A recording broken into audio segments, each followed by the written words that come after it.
Article 620 of the National Electrical Code covers electric vehicle charging systems. Section 620.1 defines the scope of this article. An exception states that installations complying with 590.6 shall be permitted to be used as electric vehicle charging systems under the provisions of this article. Section 620.4 addresses equipment protection, stating that electric vehicle charging systems shall be protected against overcurrent in accordance with the requirements of 240.4, 240.12, 240.60, and 240.83. Section 620.5 discusses ground fault protection, mandating that ground fault protection for electric vehicle charging systems shall be provided as required by 215.9.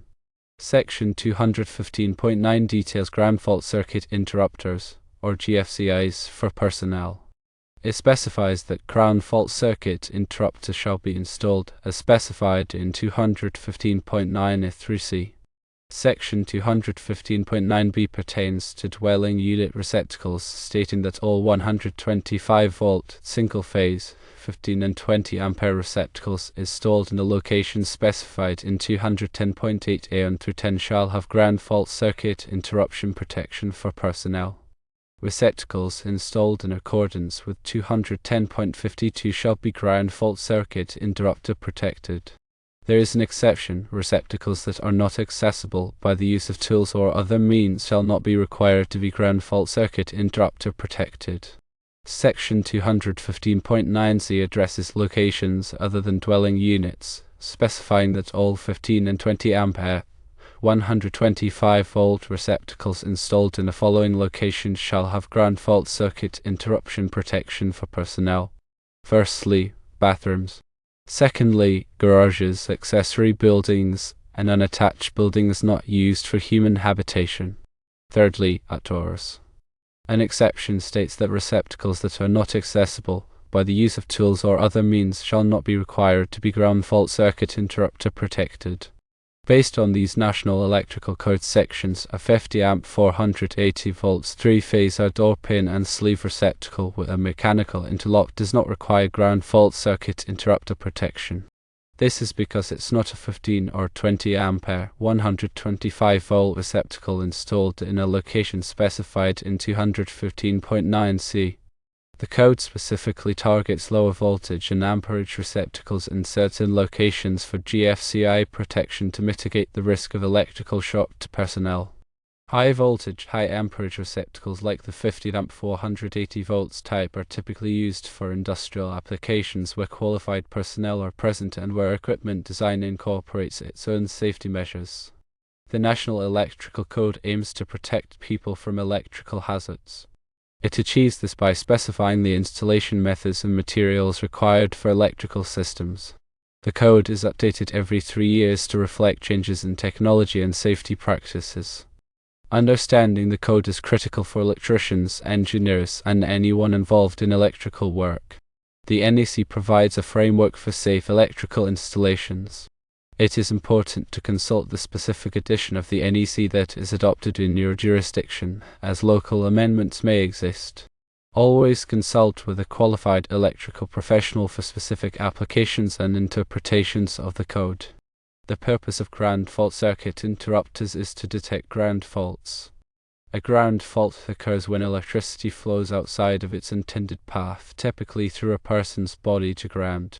GFCIs work by monitoring the current flowing in the hot and neutral conductors of a circuit.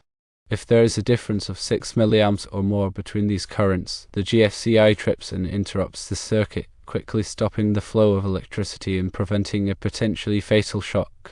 GFCIs are designed to trip very quickly, typically within 20 to 30 milliseconds. This rapid response time minimizes the duration of the shock, reducing the severity of injury. There are two main types of GFCIs: receptacle type GFCIs and circuit breaker type GFCIs. Receptacle type GFCIs are installed in place of standard electrical outlets and protect only the outlets on that circuit downstream from the GFCI. Circuit breaker type GFCIs are installed in the electrical panel and protect the entire circuit. GFCIs should be tested monthly to ensure they are functioning properly. This can be done by pressing the test button on the GFCI. If the GFCI does not trip when the test button is pressed, it should be replaced.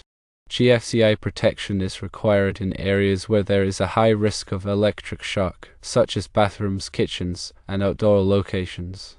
These areas are typically wet or damp, which increases the conductivity of electricity and the risk of shock. The National Electrical Code specifies the locations where GFCI protection is required.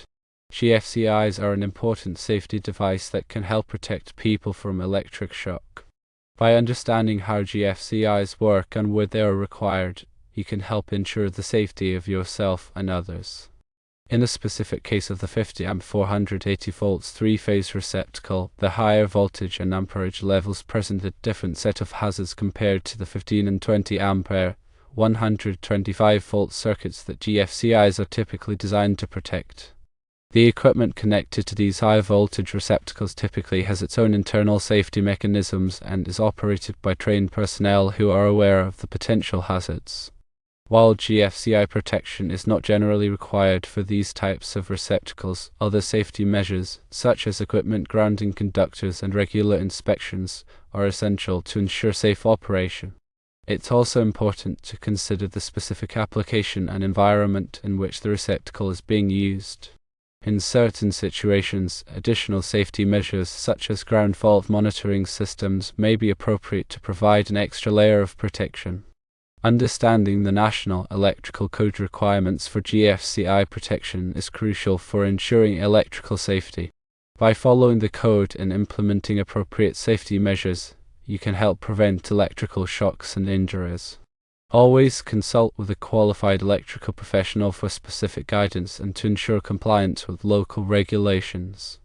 The requirements outlined in Article 215.9 of the National Electrical Code specifically target 15 and 20 ampere 125 volt receptacles in locations such as bathrooms, garages, and outdoor areas.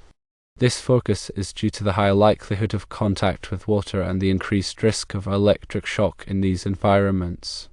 The exception for receptacles that are not accessible by the use of tools or other means acknowledges that some receptacles are located in areas where access is restricted to authorized personnel. In these cases, the risk of accidental contact with live electrical parts is reduced, and GFCI protection may not be necessary. When selecting a GFCI, it is important to choose one that is rated for the voltage and amperage of the circuit. GFCIs are available in a variety of ratings to accommodate different electrical systems. It is also important to consider the environment in which the GFCI will be installed.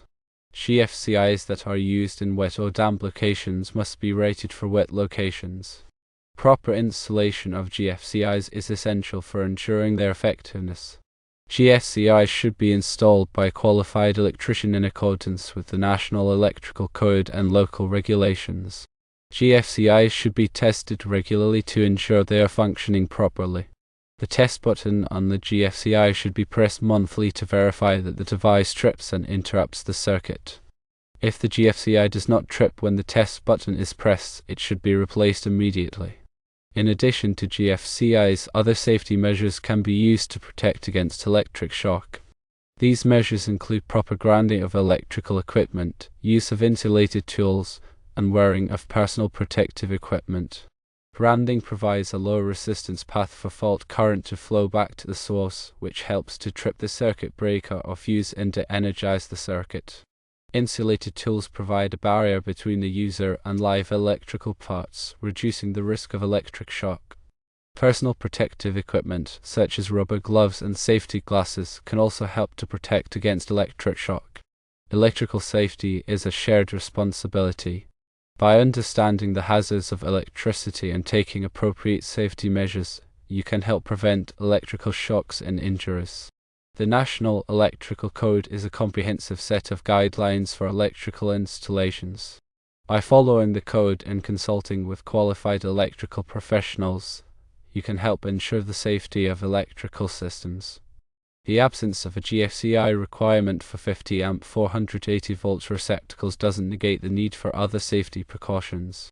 These receptacles are typically used in industrial settings where trained personnel are present and aware of the potential hazards. Equipment connected to these receptacles often incorporates its own safety mechanisms, such as proper grounding and overcurrent protection. Regular inspections and maintenance of electrical equipment are crucial for identifying and addressing potential safety hazards. These inspections should be performed by qualified personnel who are familiar with the specific equipment and the applicable safety standards. In some cases, additional safety measures may be appropriate to enhance electrical safety.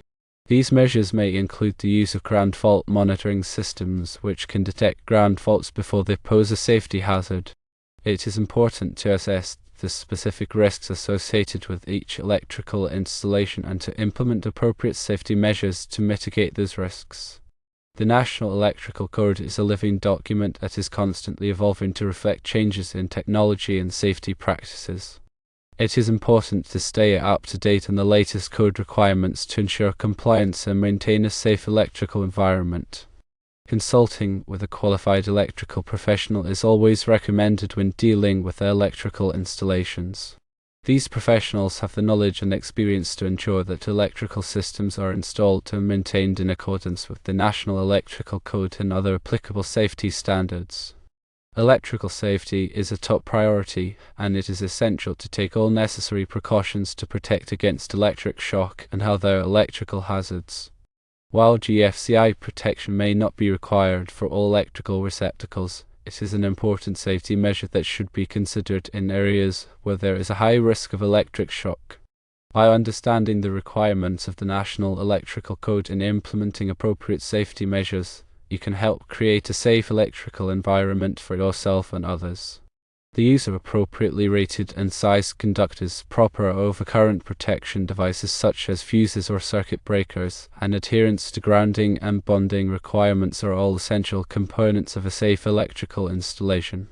Furthermore, regular training and education for personnel working with electrical equipment are critical to ensure they are aware of the potential hazards and how to mitigate them. Emergency procedures should be in place and readily accessible in case of an electrical accident. These procedures should include instructions on how to safely disconnect power, provide first aid, and contact emergency services. By implementing a comprehensive electrical safety program, organizations can significantly reduce the risk of electrical accidents and injuries. The National Electrical Code serves as a valuable resource for developing and maintaining such a program. It's a resource that should be consulted along with a qualified electrical professional.